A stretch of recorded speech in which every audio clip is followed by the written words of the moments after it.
Bienvenido. Está comenzando Biblia Fácil. Estamos en una serie muy especial, acompañando al apóstol Pablo desde su encuentro con Jesús, su viaje, la misión que él hacía, y vamos a acompañar hasta el momento final, donde él murió por causa del evangelio que él predicaba. Qué lindo es que podamos estar juntos una vez más, como siempre con Biblia en mano, para poder acompañar esta fascinante historia, que no tiene que ver con una historia del pasado, tiene que ver con nuestra vida, tiene que ver con la manera como Dios también nos llama a cumplir una misión, pero antes Él nos llama para poder caminar de la mano de Él. Bienvenido, qué bueno es que puedas estar allí junto a la familia, o probablemente solo, allí en el país donde te encuentres. Nos alegra que estés ya esperando este programa y como siempre con Biblia en mano para aprender una vez más sobre la vida de este gran apóstol de los gentiles, y a través de su vida y de sus enseñanzas Dios pueda hablar para nuestro corazón. Un grande abrazo para ti, mi cariño.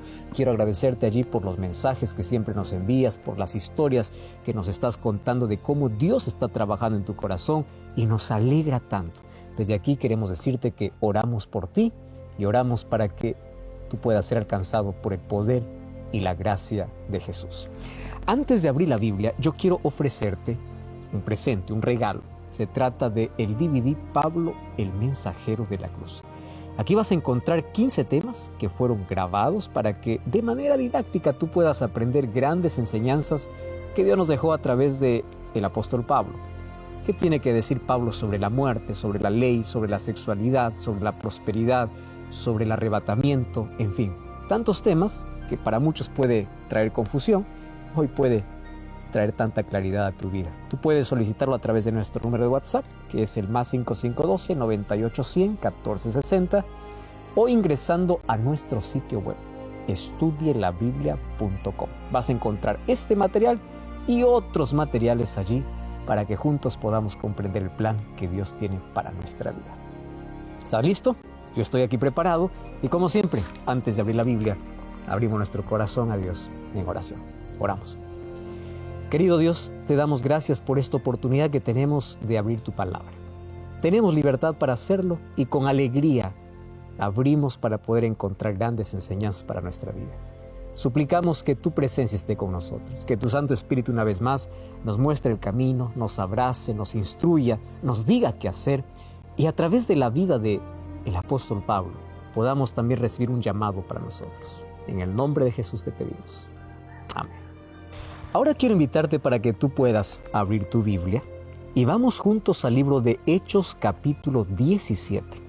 Vamos a encontrar aquí dos historias. Hoy vamos a ver la primera parte. Versículo 1 en adelante dice así: pasando por Anfípolis y Apolonia, llegaron a Tesalónica, donde había una sinagoga de los judíos. Y Pablo, como acostumbraba, fue a ellos. Por 3 sábados discutió con ellos, declarando y exponiendo por medio de las Escrituras que era necesario que el Cristo padeciese y resucitase de los muertos, y que Jesús, a quien yo os anuncio, decía él, es el Cristo. Versículo 4. Algunos de ellos creyeron y se juntaron con Pablo y Silas, y de los griegos, piadosos gran número, y muchas mujeres nobles. Entonces los judíos que no creían, teniendo celos, tomaron consigo a algunos ociosos, hombres malos, y juntando una turba alborotaron la ciudad, y asaltando la casa de Jasón, procuraban sacarlos al pueblo.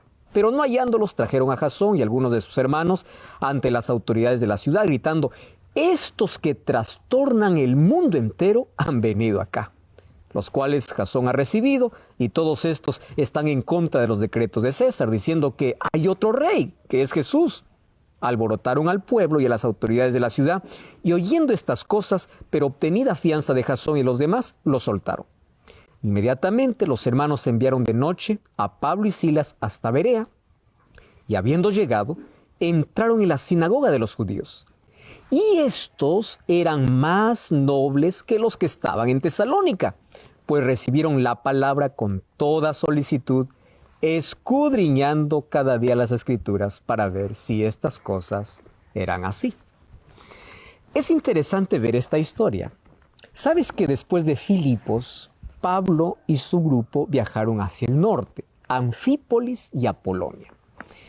Posiblemente pasaron una noche en cada una de esas ciudades, ya que la distancia de Filipos a Tesalónica era de unos 150 kilómetros y estas tres ciudades estaban separadas más o menos por la misma distancia. Estamos hablando de 50 kilómetros de una ciudad a otra. Esto podría recorrerse en un día de camino a pie. Y en ese tiempo era normal caminar esa cantidad de kilómetros. Llegaron a Tesalónica después de 3 días caminando. Entonces Pablo y sus compañeros pues no sintieron el cansancio, porque ellos tenían una motivación misionera que los impulsaba. Ese fuego que había en su corazón y ese brillo en sus ojos por ver más personas aceptando a Jesús como Salvador, no les importaba el cansancio que ellos tenían después de haber caminado 3 días. Llegaron a Tesalónica. Tesalónica era una ciudad de casi 400 años para ese entonces y estaba vinculada fuertemente con la realeza macedónica y con el Imperio Romano. Tesalónica fue fundada en el año 316 a.C. por Casandro, quien era uno de los generales de Alejandro Magno, y lo llamó con ese nombre en honor a su esposa. Su esposa se llamaba Tesalónice, que era medio hermano de Alejandro. Bueno, el asunto es que en el año 146 a.C. se convirtió en una provincia romana, una ciudad de una población cosmopolita, donde más o menos había unos 100,000 habitantes. Ahora, esta ciudad era muy diferente de Filipos, que era expresión del espíritu romano. Recuerda que Tesalónica había conservado el espíritu griego, por eso es que era muy diferente al lugar de Filipos, o la ciudad de Filipos. En Tesalónica había una sinagoga, y ese siempre es un buen lugar para comenzar la predicación. El asunto más apropiado para predicar en la sinagoga, ¿qué cosa era? Las Sagradas Escrituras. ¿Por qué? Porque las Sagradas Escrituras estaban compuestas por la Torá, que eran los escritos de Moisés, o la ley, los salmos y los profetas, es decir, todo el Antiguo Testamento. Y allí, durante 3 sábados, Pablo predicó sobre Jesús. ¿Qué cosa mostraba? Cómo por medio de las profecías, Jesús era el cumplimiento de todas ellas. Jesús era el Mesías. Y había muchas profecías para comprobar eso. Así que comenzó por los libros de la ley, comenzó por los escritos de Moisés. Si nosotros hacemos un breve repaso, vamos a encontrar que Adán había recibido directamente de Dios la promesa de la redención del mundo por medio de un Mesías, de un descendiente de la familia humana. Esta promesa fue muy clara cuando Dios pronunció la sentencia sobre la serpiente que había engañado a Eva. ¿Recuerdas Génesis capítulo 3, versículo 15? Allí dice así: y pondré enemistad entre ti y la mujer, entre tu simiente y la simiente de ella. Ahora dice, su simiente te aplastará en la cabeza y tú le herirás en el talón o en el calcañar. Ahora, fíjate, con la resurrección de Jesús, Pablo podía probar algo fundamental, que Jesús era el descendiente de la mujer, que con la injusta muerte de Jesús en la cruz, solamente había sido herido en el talón, mientras que el diablo recibía un golpe mortal con la destrucción de la misma muerte. Su imperio tenebroso ya no pudo retenerlo en esas entrañas vacías, porque Jesús venció la muerte. Ahora, cuando vamos a Abraham, recuerda que cuando él estuvo a punto de ofrecer a Isaac su hijo, Dios le prometió la venida del Mesías para sus descendientes. Cuando vamos a Génesis capítulo 22, versículo 18, allí Dios le promete, porque me has obedecido, le dijo, todas las naciones del mundo serán benditas en ti por medio de un descendiente tuyo. Y eso lo confirma, ¿quién? Gálatas capítulo 3, versículo 16, diciendo que el descendiente, ¿quién era? Era Jesús. Cuando avanzamos ahí en el libro de Salmos, los salmos eran muy claros. Dios, mediante el salmista, había predicho muchísimas cosas. Por ejemplo, el maltrato que los seres humanos darían a Jesús. Salmos capítulo 22, versículo 17 y versículo 18. Allí dice, yo puedo contar los huesos en mi muerte. La gente con satisfacción perversa se detiene a mirarme y se reparten entre ellos mis vestidos y sobre mis ropas echaron suertes. Lo mismo que ocurrió mucho tiempo después con Jesús.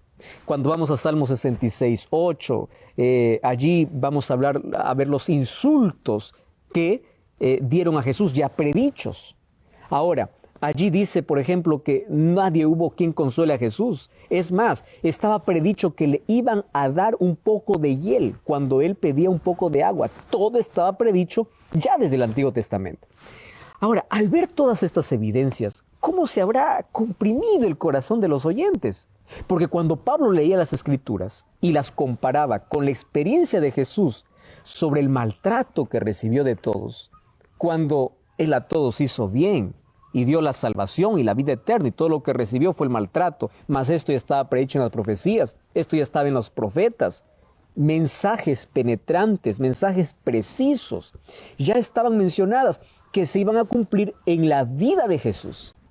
Cuando vamos al libro de Isaías, capítulo 11, versículo 2 al versículo 4, allí donde dice el Espíritu de Dios está sobre él, y ese espíritu de sabiduría, de entendimiento, de consejo, de poder, de conocimiento y de temor del Señor. Además dice, él se deleitará en el temor del Señor, y él no juzgará según las apariencias, ni decidirá solo por lo que oiga decir, sino que él juzgará con justicia a los desvalidos, con fallo justo a todos los pobres de la tierra. Pero Isaías también predijo su sufrimiento. Tú tienes que leer Isaías capítulo 53. A partir del versículo 3 dice que él fue despreciado y rechazado por los hombres, varón de dolores, hecho para el sufrimiento.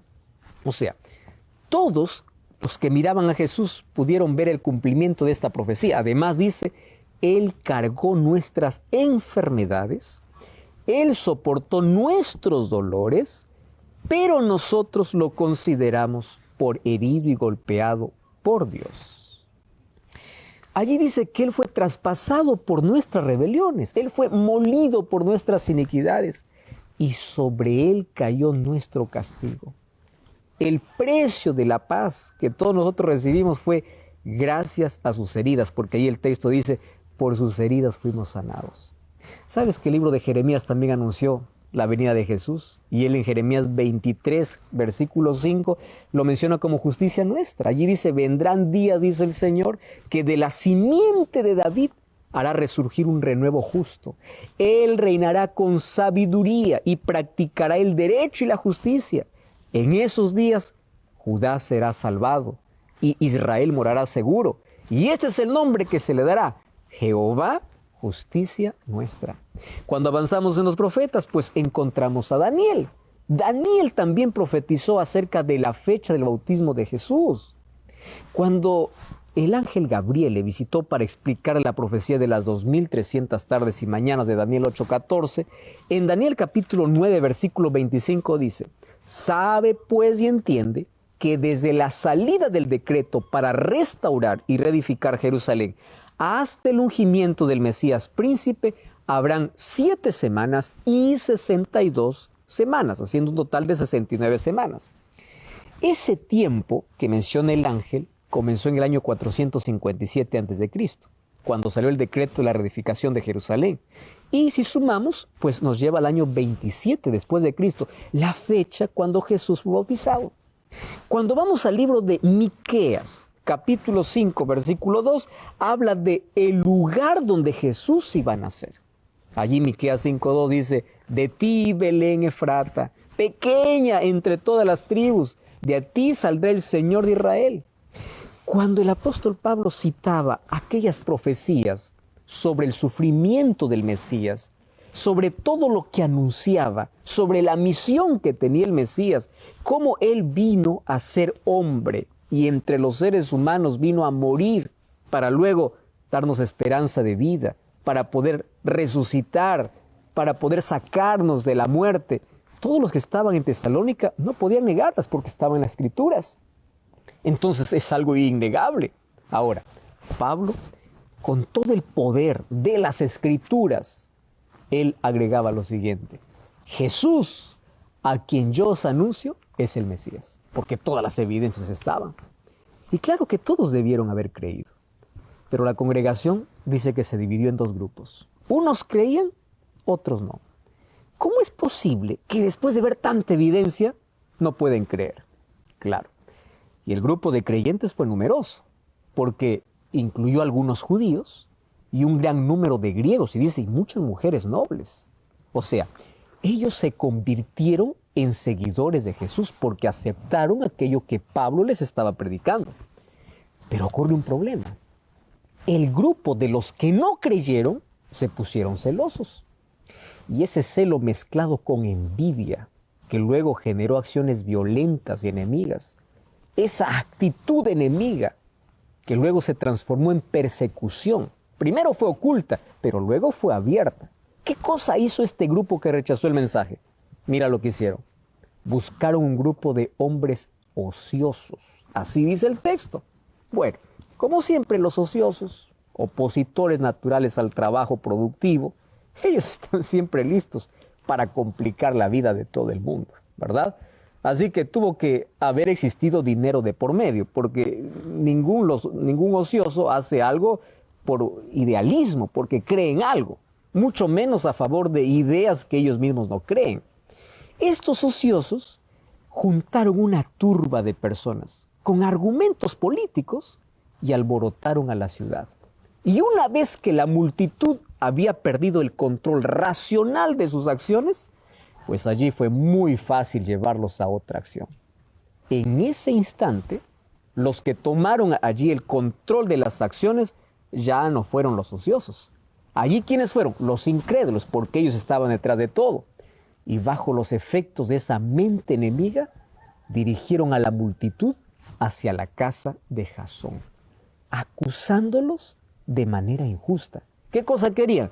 Tomar a Pablo, tomar a Silas, para poder sacarlos, incluso apedrearlos, sin haber llevado un juicio previo. Pero Pablo y Silas ya no estaban allí. Entonces, ¿qué pasó? Su ira se volvió contra Jasón. Posiblemente fue un judío convertido con un nombre griego. Y junto con Jasón, tomaron un grupo de los que habían creído. ¿Y a dónde los llevaron? A las autoridades de la ciudad. Fíjate una cosa. Los enemigos de Pablo estaban tan airados. Y aún ante las autoridades hablaron a gritos. Una cosa terrible. Estos que trastornan el mundo entero han venido acá y Jasón los ha recibido. ¿Sabes?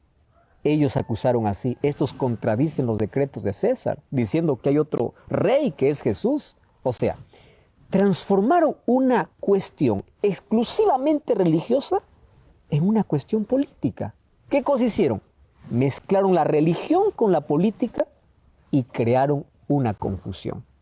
Y al oír la acusación, las autoridades se unieron al pueblo. Y con la misma furia de aquellos judíos alborotados, se fueron contra estos creyentes. Sin embargo, como los acusados no eran Jasón y el grupo de creyentes que los llevaron a él, pues bueno, solo les impusieron una fianza y luego los soltaron. Esto es lo que sucedió allí en Tesalónica. La pregunta es, ¿por qué los enemigos de la fe trabajaron tan violentamente para expulsar a Pablo de la ciudad? Eso Pablo nos va a explicar un poco más tarde.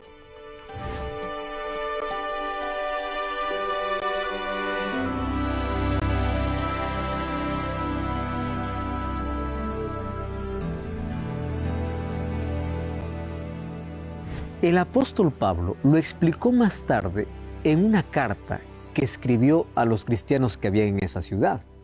Y poco después de su llegada a Corinto en el año 51, después de Cristo, en 1 Tesalonicenses 2, 14 al 16, dice así: ustedes, hermanos, se hicieron imitadores de las iglesias de Dios en Cristo Jesús que están en Judea, pues han padecido de sus conciudadanos las mismas cosas que ellos padecieron de los judíos. Estos mataron al Señor Jesús y a sus propios profetas, y a nosotros nos expulsaron. ¿Sabes que allí dice, ellos no agradan a Dios y se oponen, impidiendo también que otras personas puedan salvarse? Ese texto realmente es muy triste. O sea, no quieren que la salvación pueda llegar a los gentiles. Los incrédulos desprecian la salvación para ellos mismos y también impiden que otros puedan salvarse por medio de Cristo. Qué triste, ¿verdad? Esta es la obra del enemigo, que solamente desea la destrucción de toda la humanidad. Pero, ¿sabes? El deseo de Dios es que todos crean. El deseo de Dios es que todos puedan ser salvos. Pero Satanás usa incluso instrumentos humanos para desanimarte. Cuando los hermanos de Tesalónica vieron el peligro que corrían Pablo y Silas, pues de noche ellos lo enviaron a otra ciudad, Berea. Berea no estaba muy lejos, estaba a unos 80 kilómetros hacia el oeste. ¿Y qué sucede? Cuando llegaron a Berea, ellos fueron bien recibidos en la sinagoga. Y ahí el versículo 10 dice que eran más nobles, más nobles que los de Tesalónica. ¿Pero por qué? Bueno, porque ellos tenían una mente más amigable. Dice que ellos escucharon la predicación con mayor placer, con mayor atención. Ellos estudiaban las Escrituras cada día para comprobar si lo que Pablo estaba predicando era verdad o no era verdad. Esto realmente es nobleza espiritual. La nobleza de los bereanos es digno de imitar. Ellos eliminaron sus prejuicios, ellos estudiaron las Escrituras para aprender la verdad, no para encontrar argumentos contrarios a la enseñanza de Pablo. ¿Con qué actitud tú vas a abrir la palabra de Dios? Ellos tenían la nobleza de la sabiduría. ¿Sabes por qué? Sabio es el que aprende todas las cosas de manera correcta porque tiene la mente abierta a todos los elementos que componen la obra del Señor. Ellos permiten que el Espíritu Santo pueda iluminar sus corazones. Es por eso que estudiaban las Escrituras con insistencia, con constancia, con profundidad. Ellos tenían esa medida de fe que ahuyenta las dudas, que conserva la cautela para no caer en la crítica de aquello que no es cierto. Tampoco ellos quieren estar en la ingenuidad de poder aceptar a cualquier persona que viene con un estudio. Ellos quieren comprobar si realmente es así. Esto es digno de imitar. Y esta es la razón por la cual los bereanos eran nobles.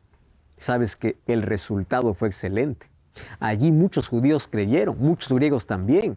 Muchas mujeres distinguidas y muchos hombres creyeron porque ellos estaban dispuestos. Los de Berea nos enseña una metodología bíblica de interpretación. Sabes que en vez de estudiar la Biblia para satisfacer simplemente la curiosidad, ellos la estudiaban para aprender. Y es allí donde el Espíritu Santo ilumina la mente. Sabes que Dios siempre muestra la verdad al corazón que está dispuesto a conocer más, pero sobre todo aquel corazón que está dispuesto a aceptar esa verdad. Dios te va a dar más luz en la medida que tú busques más de Dios. ¿Cómo estudiar la Biblia con esa misma sinceridad de los bereanos? 5 puntos importantes. En primer lugar, tú tienes que hacer una interpretación contextual de la Biblia. Eso significa, un versículo solo puede ser entendido dentro de un contexto en el cual se escribe, no de manera aislada. O sea, cuando nosotros usamos un texto para probar una idea, necesitamos tener la seguridad que nuestra interpretación esté en armonía con toda la Biblia, porque un texto fuera de su contexto es un pretexto para cualquier herejía. Hace algún tiempo, un médico decía que ayudar a las mujeres que están dando a luz con algún medicamento es antibíblico, porque la Biblia dice, con dolor darás a luz a tus hijos. Sin embargo, el doctor Simpson, que es especialista en el campo de la anestesia, dice, pues no, porque Dios, para poder sacar la costilla, para formar a Eva, tuvo que hacerle dormir un sueño profundo. ¿Y qué cosa puso Dios en la anestesia? Si te das cuenta que uno puede construir una herejía, incluso tomando como base un versículo. Hay algunos que leen Apocalipsis y dicen, y los perros estarán afuera, y están culpando que nadie puede crear un perro en casa, porque la Biblia condena, y esto está totalmente fuera de contexto. Entonces tú no puedes ser un lector superficial. No te quedes en la orilla, investiga, profundiza. No te quedes con lo que el pastor dice. Abre la Biblia. Los bereanos comprobaban para ver si esto era así. Número 2, haz una interpretación comparativa. La Biblia se interpreta sola. Un pasaje vista a la luz de otros pasajes trae mayor luz sobre el tema. Tú necesitas comparar diversos textos del mismo asunto. Así se torna más claro el significado. Sabes que es muy importante reunir todo lo que los autores bíblicos dijeron sobre el tema que tú estás investigando antes de llegar a cualquier conclusión. ¿Por qué? Porque todos fueron inspirados por el mismo Espíritu, dice 2 de Pedro 1:21. O sea, la Biblia no se contradice. La Biblia simplemente amplía la información. Tú no puedes hacer decir lo que la Biblia no está diciendo. Por eso tienes que hacer una interpretación analítica. Sabes que hay textos bíblicos que no pueden ser entendidos si los separamos de las circunstancias en las cuales fueron escritos. Tengo que hacerme 5 preguntas cuando leo un texto. Primero, ¿quién escribió? Número 2, ¿para quién lo escribió? El destinatario, ver cuáles eran sus necesidades, cuáles eran sus preconceptos, cuáles eran sus problemas. En tercer lugar, ¿cuándo lo escribió? Ver la situación histórica. En cuarto lugar, ¿dónde lo escribió? Estudiar la iglesia, la comunidad a donde está dirigida el texto. Y en quinto lugar, ¿por qué lo escribió? ¿Cuál fue el motivo para escribir ese texto? Eso te lleva a ser un lector, no un lector turista, sino un lector explorador, que empiezas a analizar de una manera consciente. Número 3, haz una interpretación sin interferencias. Tú sabes que las parábolas tienen una lección principal. Por ejemplo, la parábola del rico y Lázaro no puede ser usada para demostrar que cuando uno muere va al cielo, porque hay varios asuntos que ver. ¿Cuál es el seno de Abraham? La distancia entre el infierno y el cielo es muy corta. ¿Uno va a ser quemado para siempre o el pecado va a ser eliminado? Entonces, si tú quieres usar eso para poder justificar un pensamiento o una doctrina, pues entonces tienes que tomar todas las parábolas y ahí vas a entrar en problemas serios. El uso de las metáforas que Pablo, por ejemplo, enseñaba sobre los militares no es una prueba bíblica del militarismo. Debemos descubrir cuál es el verdadero sentido, cuál es la verdadera intención al transmitir aquello que fue dirigido. Es decir, lo que quiero decirte es que te sumerjas en la profundidad, que no te quedes en la superficialidad para hacer o para tener la actitud bereana. Número 4, cada vez que leas la Biblia, hazlo con oración. La Biblia no es un manual para responder preguntas, sino para llevarnos a reflexionar sobre las preguntas que Dios tiene para nosotros. Así, cuando encontramos respuestas, pues allí satisfacemos muchas de nuestras dudas, porque nuestras respuestas están justamente en las preguntas de Dios. La primera pregunta de Dios es, ¿dónde estás? Sabes que la oración capacita para que tú puedas escuchar al Espíritu Santo. El mismo Espíritu que inspiró al profeta puede iluminar tu mente. Ahí en el silencio puedes escuchar la voz de Dios hablándote a través de su palabra. Y otra cosa es que los bereanos estudiaban todos los días la Biblia. Hay algunos que ven a la Biblia como una torta de cumpleaños, una vez al año nada más, mientras que otros lo ven como el alimento de cada día. ¿Qué cosa es para ti la palabra de Dios? ¿Cuál es la actitud que tú has tomado? Otra cosa, nuestro crecimiento depende de nuestro alimento. Por eso Jesús nos enseñó, danos el pan de cada día. Y el pan espiritual es la palabra de Dios. Tienes que tener un plan de estudio. Puedes leer un libro, un capítulo, lleva una hoja para anotar, para subrayar las promesas. Escucha la voz de Dios cada vez que abre la palabra de Dios. Los bereanos eran más nobles que los de Tesalónica. ¿Por qué razón? Porque ellos tenían la disposición, no tenían preconceptos. Ellos estudiaban independientemente de lo que escuchaban. Ellos iban a la fuente para ver si esto es verdad. Tú no puedes seguir lo que el pastor dice, el líder dice, anda a ver si la Biblia lo comprueba. ¿Sabes una cosa? En la Biblia yo encuentro que todos los seres humanos somos responsables de la luz que recibimos. Y hoy yo quiero hacerte una invitación muy especial, porque probablemente hasta aquí tú has sido un lector superficial de la Biblia, no un lector profundo de la Biblia. Te quedaste en la orilla. Y a mí me impresiona porque la actitud bereana es una actitud que todos nosotros hoy debemos tener. Esa es una actitud de tener una disposición abierta, una disposición entera para poder entender la voluntad de Dios. Mientras que los de Tesalónica era un grupo de personas que los incrédulos, por tener celos de aquellos que aceptaron a Jesús, según lo que Pablo decía a través de las Escrituras, los bereanos tomaron otra actitud. Te vamos a escuchar, pero queremos comprobar por las Sagradas Escrituras.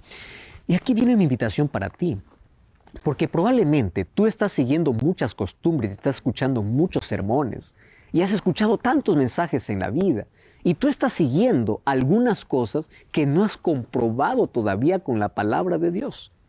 Ya te conté que un texto fuera de contexto es un pretexto para una herejía. Ya te dije la manera como tenemos que estudiar la Biblia de una manera concienzuda, de una manera consciente, para que nosotros podamos llegar a la verdad, porque existe una verdad y esa verdad no lo tiene un líder, no lo tiene un pastor, lo tiene la palabra de Dios.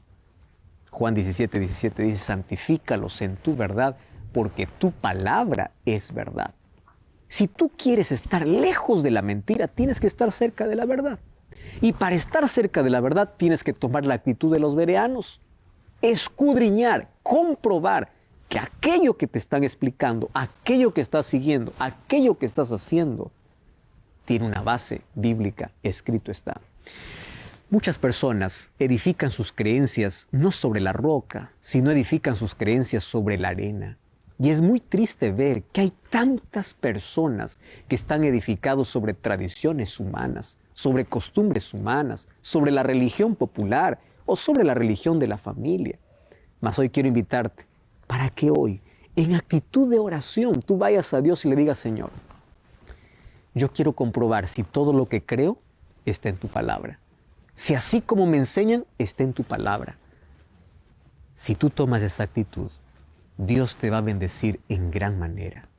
El Espíritu Santo que inspiró a los profetas será el Espíritu Santo que iluminará tu mente para hacerte entender y para colocarte sobre una base sólida.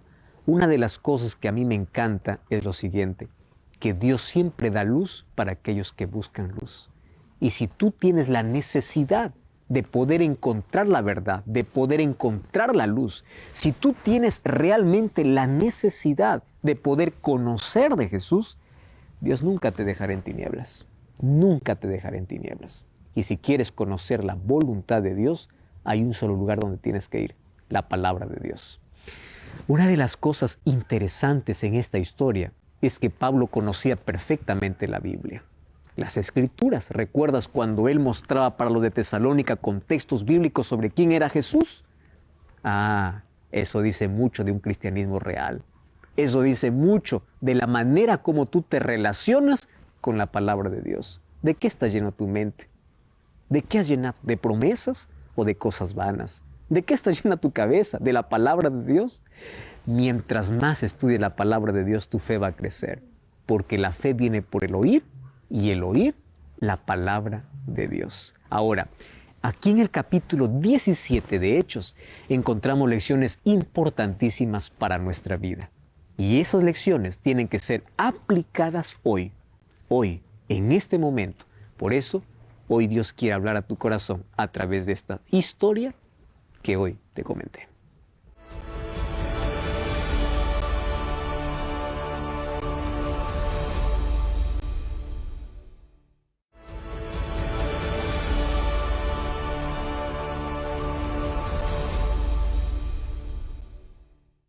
¿Y cuáles son las lecciones espirituales que podemos traer hoy para nuestra vida en la historia que hoy analizamos de Hechos capítulo 17, cuando Pablo entró a Tesalónica y luego pasó para Berea? Yo quiero compartir contigo algunos textos que aquí me llaman la atención y traen lecciones espirituales importantísimas para nuestra vida. Hechos capítulo 17, versículo 4 dice: algunos de ellos creyeron. ¿Qué cosa es lo que aquí llama mi atención? Es lo siguiente. El Evangelio fue presentado para los de Tesalónica de la manera más clara.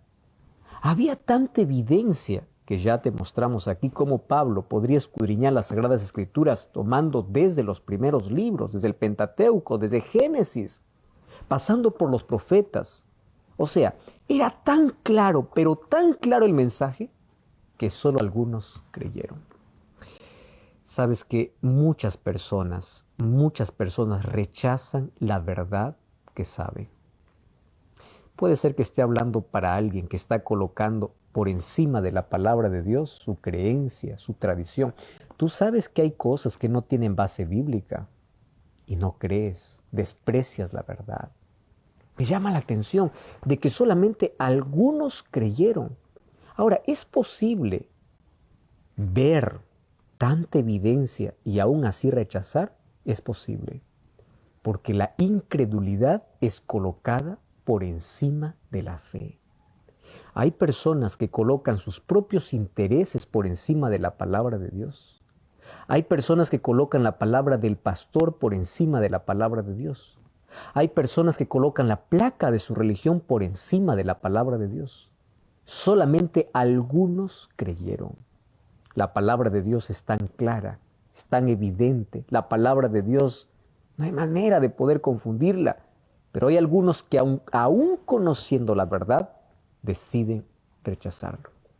Hoy te invito una vez más a analizar tus creencias. Número 2, versículo 6. Aquellos que rechazaron aquel mensaje, ellos fueron con una acusación ante los magistrados. Y aquí me llama la atención la manera como ellos presentan a Pablo y Silas. Y dice así: estos son los que trastornan el mundo entero. Y una cosa quiero decirte, el Evangelio no trastorna, el Evangelio transforma vidas. Porque el Evangelio tiene poder para restaurar, para transformar, no para trastornar. Pero ¿qué sucede con las personas que rechazan el Evangelio? No tienen paz. El Evangelio los incomoda. Y cada vez que lo vuelven a escuchar quedan perturbados porque saben qué decisión tienen que tomar y aún así lo rechazan. ¿Tú crees que tiene paz una persona que conoce la verdad y vive en mentira? ¿Tú crees que quedó en paz Pilato después de condenar a Jesús sabiendo que él era inocente?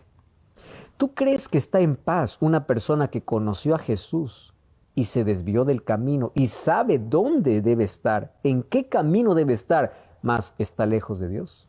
Entonces, cuando dice trastorna, claro, las personas se sentían incomodadas al ver tanta luz y al ver de que ellos no lo podrían aceptar. Lo que hacen estas personas es decir, este mensaje trastorna, cuando en la realidad el mensaje transforma el corazón.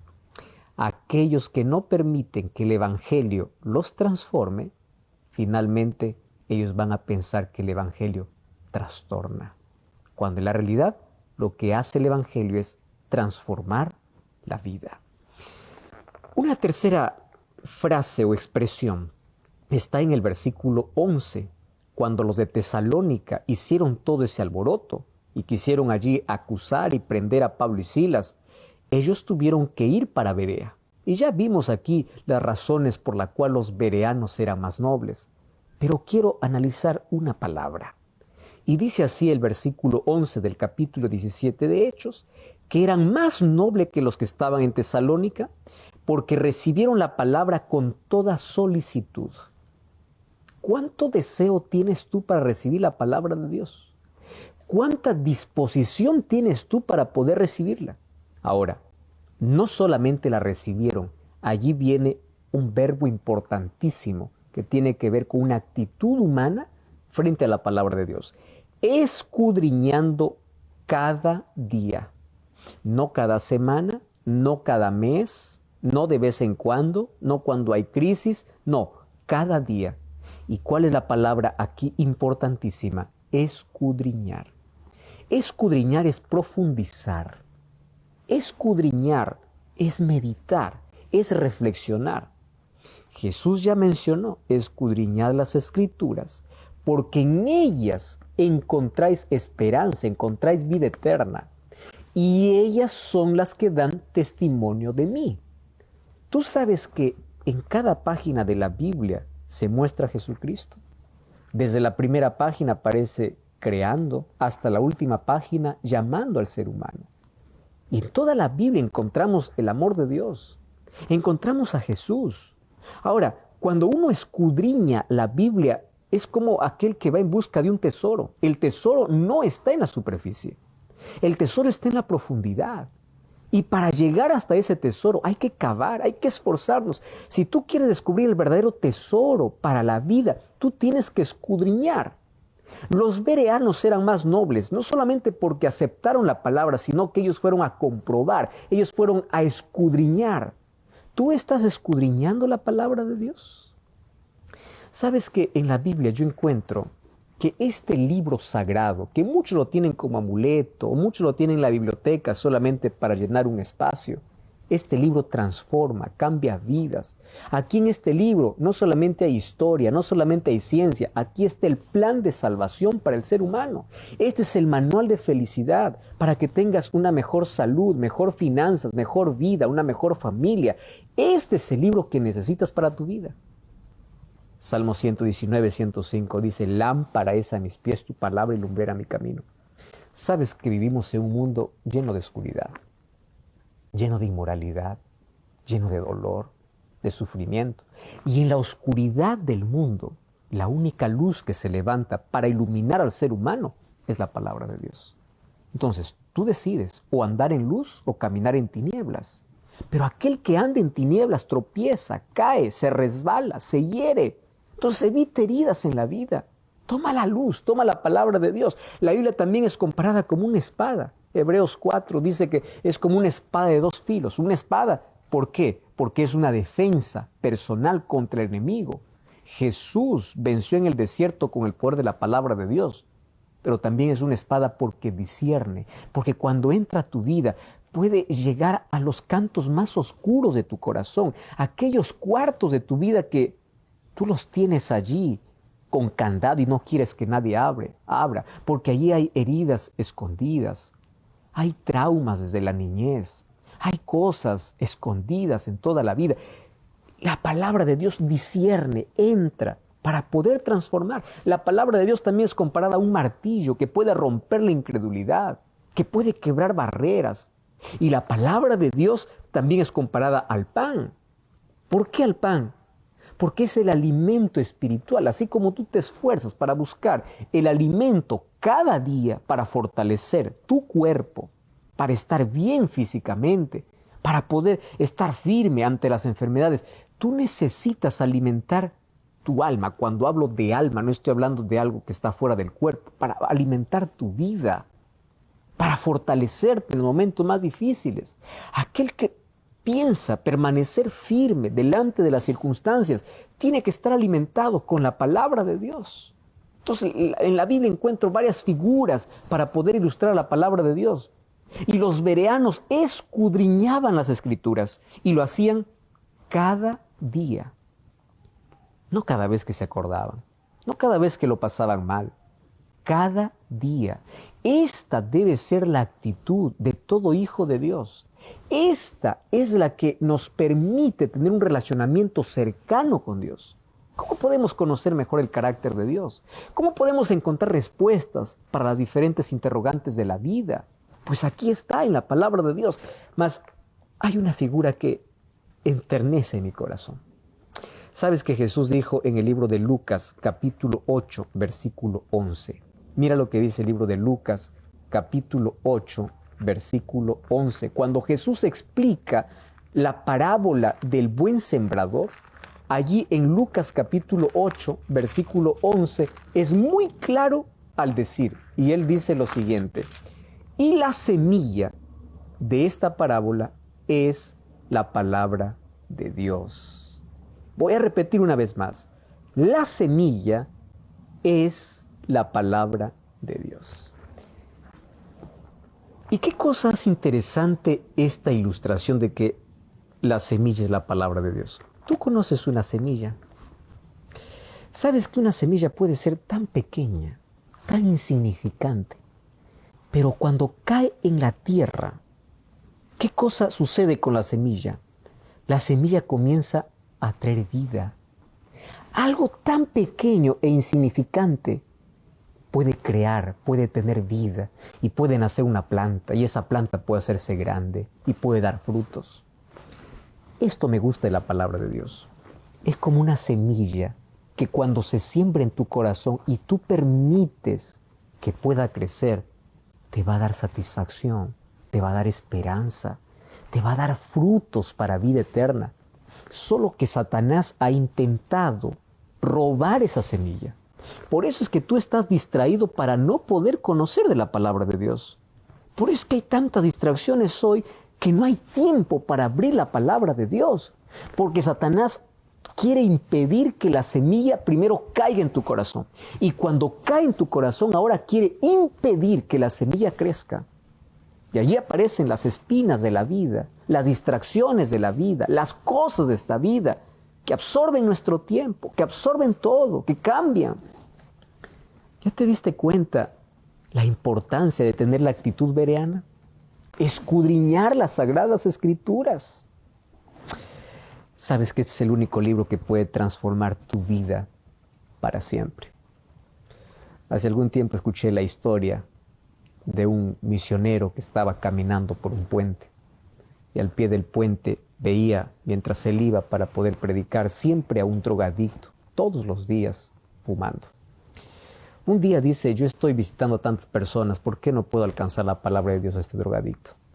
Así que él bajó el puente y de ese lugar tan sucio, maloliente, donde estaba ese drogadicto, se acerca y le dice, mira, he venido para traerte un regalo.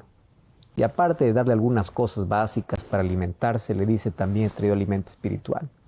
Que el drogadicto vio la Biblia, porque era una Biblia que le dio el misionero, y dijo, wow, ¿de verdad usted me está regalando? Sí, le dice.